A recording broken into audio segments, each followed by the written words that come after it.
Hello everyone. Mayam ai si video se it's good news hai da ko. Ai mayam da good news sama share tau jage. Ai gi journey gi oina su yam na isai ton da yam na proud moment oi ba duga yam grateful oi ba moment ama khak ni hai da. Kai no haraga di mail oina ai thapak tor me mayam loi khangbira mani ko. Ai thapak to ga anda si gi financial industry trading की series द लाए दो हौजिक आई सही तरह खरे हिंजले अदो मरक्ता मैम थेंगरे lots of ups and downs को अदगी मरक्ता हाइदर कानद्रे आई ममांगदा शेयर लोइन तौजगी बनी को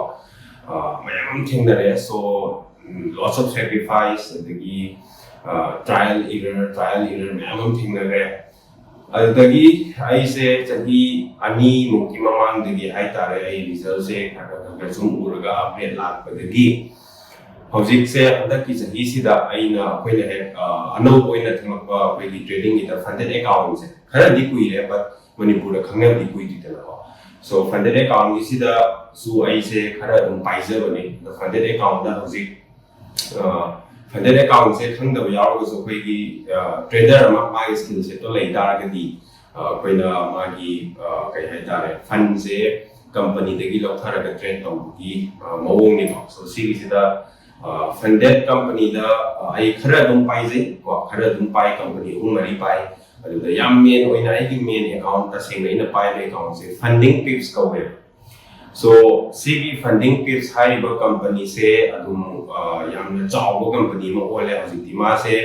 कइरोदगी कइ हाइ तारे चही अनि ओ ममांगदगी मार्केट ताराबने हेक मा थोरपदो आइसु खंजावी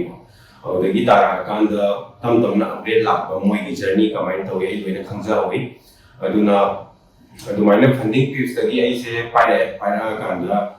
मयाम आई हंतक का आई इंस्टाग्राम गा आइना थागत खिबा चैलेंज होइना तौरगा मयाम की ममांग द ट्रेड चंगबी ममांग एंड चंगबा मतुंग द प्रॉफिट ओइरो लॉस ओइरो पुलक थागलगा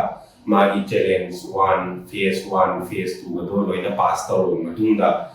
पे आउट का लोथो खिबगी लोइना ट्रांसपेरेंट ओइना थागत चौना लिसु यावबने दुम चेक तो बियानी आई इंस्टाग्राम चंगबीरा कांदा आई यूट्यूब द सो दुगी जर्नी आइना थागत चबन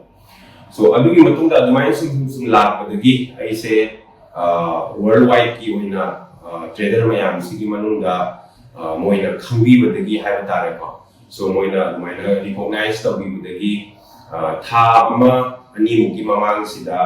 आई से मोइना इनवाइट तौरे इनवाइट से कई बाहर का मोइ से अदुमाइना सक्सेसफुल ओइरा ट्रेडर मयाम से खंगतलगा मोइना इंटरव्यू लौवे को मोइगी फंडिंग पिप्स कंपनी से हम चौबा कइरोनी प्लेटफॉर्म अमा खंगी हाइ तारे वर्ल्ड वाइड तगी मोइना यावबा कइनो अमा खंगी अदुना मोइना अदुमाइना इंटरव्यू लौगी बसे था अमा मखाइ अनि मुफारे अदुगी इंटरव्यू सुमयाम येंगिंगगदी अदुगी लिंक तो दुम हाचरंगे को नत्रगना फंडिंग पिप्स ना सर्च तौबिरो यूट्यूब ता मोगी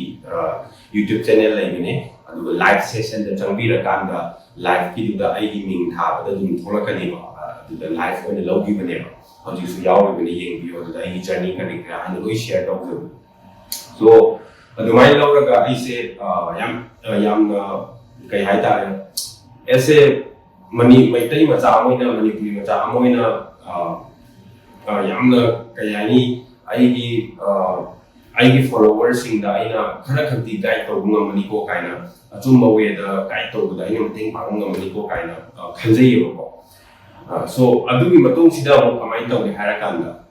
आइजे मोइ के सो दुम अतोपा अकाउंट खरा दुम पाइ तो सु पाइ बट अदुदगी मोइना आईगी ट्रेडिंग स्टाइल कई का से आइना कमाइन ट्रेड चंगी लॉस कमाइन मैनेज तौगी मयाम से मोइना नैना कान सिदा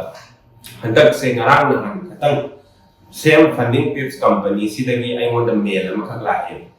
सिगी मेल सि कमाइन तौगे आइना फागम चंगे येंग बकान सिदा कोइगी सिगी फंडिंग पिप्स हाइबा कंपनी से सिगी सेम कंपनी सिना अतोपा कंपनी मा होजे हांगी बको याम नौ न हाइता सिगी कंपनी सिना फंडिंग दि नते ट्रेडिंग टीवी को सि सिना कई महार कांदा कोइगी लाइव थाबम ने अदुना फंडेड पिप्स की ट्रेडर में आम सक्सेसफुल और ट्रेडर में आम सिदगी मोइना ट्रेडर खरा खंगलगा सिगी ट्रेडर में आम सिदा होस्ट को हेलगा लाइव थाल कांगा trading pamjaba mayam the worldwide winner live se broadcast tawrkanda trading pamjaba mayam se yenga guide logo khotpa live trading da kamai tawdabno adagi journey share tawbo oigera adumain tawgadawba platform ne ko so sigi platform sida mi tare nipan khalle handaki oina worldwide ki oina han hai tare moi su launch tawdabine ko han khanbagi trader tare nipan khanbasida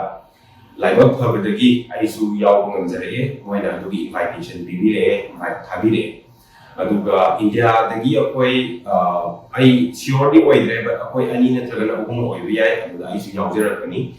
The Moina Kambire, Kala, and the Peggy Tawadam, Kokata, no meeting Tawloe, Moini Fundingpips CEO, a meeting Tawre, and the Topa trader Kansu meeting Tawaganda. Housing kamai technical kamai tawdaba khotkadaba live ta kai kai tawani khotkani haibna chingba loi naina loi sare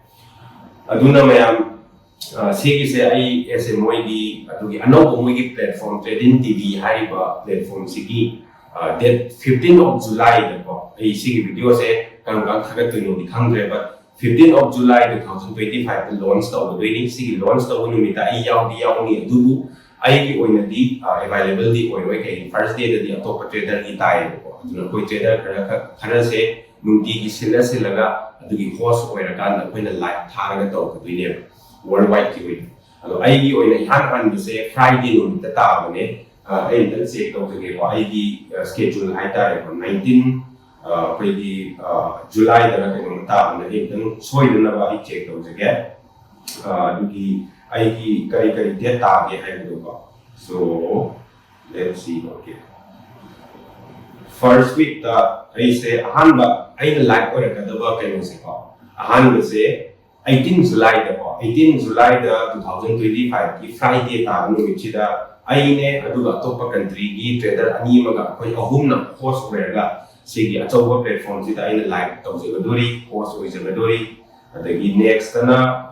date 24 July na Thursday tayo sila so ay host oy gani and next na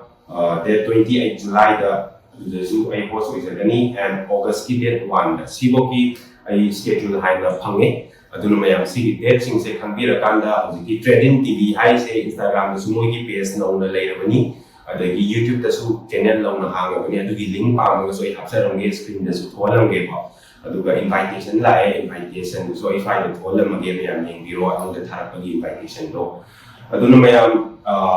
aina chi thaga charai se kai hani aina chahi tab tare khona jarapagi yamwana khona re hai tare ko adugi kitang